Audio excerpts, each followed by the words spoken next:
अभी तक आपने मेरे चैनल को सब्सक्राइब नहीं किया तो सब्सक्राइब करें मेरे चैनल को और बेल आइकन को भी दबा दें ताकि आपको रेगुलर अपडेट मिलती रहे। Welcome to my channel learn with study. दोस्तों, this is the day 4 trigonometric series. इसमें हम कुछ नए प्रीवियस ईयर के क्वेश्चन को भी देखेंगे। प्रीवियस ईयर के क्वेश्चन कैसे आए हुए हैं उसको हम सोल्व करेंगे 2 से 3 सेकंड में। तो अगर आप तक अभी तक आप मेरे चैनल पे नए हैं तो आप मेरे चैनल को सब्सक्राइब कर लें ताकि आपको रेगुलर अपडेट मिलती रहे।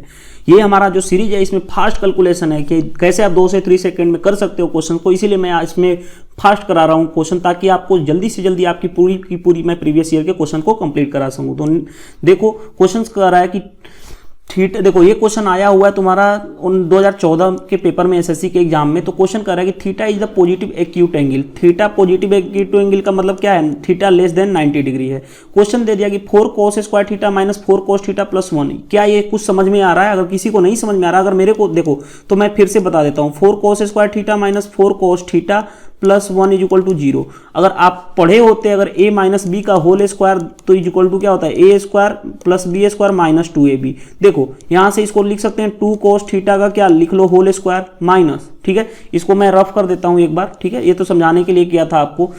Is equal to minus 2 into 2 cos theta plus 1 is equal to 0। 1 का स्क्वायर यहाँ पे लिख लो a square plus b square minus 2ab। ये क्या बन रहा है तुम्हारा? बन जा रहा है 2 cos थीटा माइनस 1 का क्या लिखो whole square is equal to 0। Clear है बात? अब कुछ नहीं तो इधर वाला 0 का स्क्वायर यानी कि 2 cos थीटा, ये वाला टर्म क्या हो जाएगा? 0 माइनस 1 इज इक्वल टू 0, क्योंकि 0 का स्क्वायर कर लो या इस तरह से कैंसिल कर लो या किसी तरह भी कर सकते हो, ठीक है। cos थीटा तुम्हारा क्या हो गया? cos theta 1/2। 1/2 किसकी वैल्यू होती है? cos theta 1/2। चलो थीटा इज इक्वल टू किसकी वैल्यू होती है? 60 डिग्री की। अब हम पूछ रहा है क्या? tan theta minus 15। अब tan 60 रख लो, 60 माइनस 15 यानी तुम्हारा क्या हो जाएगा? tan 45।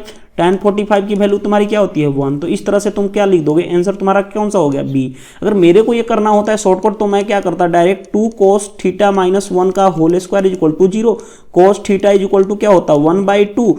Theta is equal to 60 degree और थीटा यहाँ से 60 करोगे तो tan 45 की वैल्यू क्या होगी? 1। तो आप आसानी से 1 से 2 सेकंड में कर सकते हो। नेक्स्ट क्वेश्चन हम देखते हैं।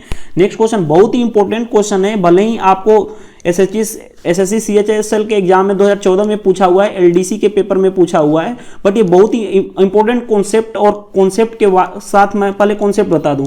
कॉन्सेप्ट कर रहा है कि ABCD are angle of the quadrilateral और दे आर कॉन्साइक्लिक। देखो कॉन्साइक्लिक क्वाड्रिलेटरल का प्रॉपर्टी क्या होता है? कॉन्साइक्लिक क्वाड्रिलेटरल की प्रॉपर्टी क्या होती है मैं आपको बताता हूं। जैसे इसमें क्या होता है, ये एक सर्किल होता है, ठीक है।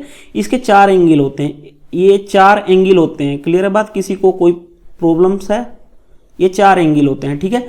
4 एंगल होते हैं। जैसे मान लो हमारा ABCD है तो इसमें क्या होता है? ये वाला एंगल इसके अपोजिट वाले एंगल के क्या होता है? इक्वल। और ये वाला एंगल और इसके अपोजिट के इक्वल होता है, यानी कि कोण A प्लस कोण C इक्वल तो होता है, किसके सम के इक्वल होता है? 180 डिग्री। उसी तरह कोण B प्लस कोण D इज इक्वल टू क्या होता है? 180 डिग्री। ये प्रॉपर्टी है, प्रॉपर्टी आपको याद रखनी चाहिए। जैसे देखो cos A plus cos B cos C cos D पूछ रहा है। अब ये बताओ हम यहां से कोण A इज इक्वल टू लिख सकते हैं 180 माइनस C। इधर ले जाओ, इसको इधर लेके जाओ, ठीक है। तो अब ये बताओ cos हम दोनों साइड लगाते हैं, cos A लगाते हैं, cos A लगाते हैं तो cos 180 माइनस कोण C। अब ये बताओ 180 minus theta, cos 180 minus theta तुम्हारा होता है माइनस cos थीटा, ठीक है। तो cos A is equal to क्या हो जाएगा? Minus cos C। सिमिलरली उसी तरह यहां भी हो जाएगा तुम्हारा cos B is equal to इधर जाएगा 180 माइनस D यानी माइनस cos D, ठीक है। अब यहां रख लो, यहां cos A को लिख सकते हो minus cos C plus cos B को भी लिख सकते हो। cos B को तुम क्या लिख सकते हो? माइनस, देखो यहां से हमारा आ चुका है, यहां से माइनस cos D और cos C और cos D को ऐसे ही रहने दो, cos D plus cos minus cancel, cos C plus minus cancel, यानी तुम्हारा आंसर क्या हो गया? 0। तो ये एक प्रॉपर्टी थी। प्रॉपर्टी क्या थी कि कॉन्साइक्लिक क्वाड्रिलेटरल की जो अपोजिट एंगल का सम होता है क्या होता है? 180 के इक्वल होता है। तो this is the very very important question which are asked in the SSC examination. Maybe ये इसके कॉन्सेप्ट पे बहुत सारे क्वेश्चंस बनाए जा सकते हैं, जो हो सकता है आपको 2070 में भी इस तरह के क्वेश्चन को देखने को मिल सकते हैं। तो अगर ये वीडियो आपको अच्छा लगा तो आप मेरे चैनल को लाइक लाइक करें, सब्सक्राइब करना ना भूलें ताकि आपको रेगुलर अपडेट मिलती रहे।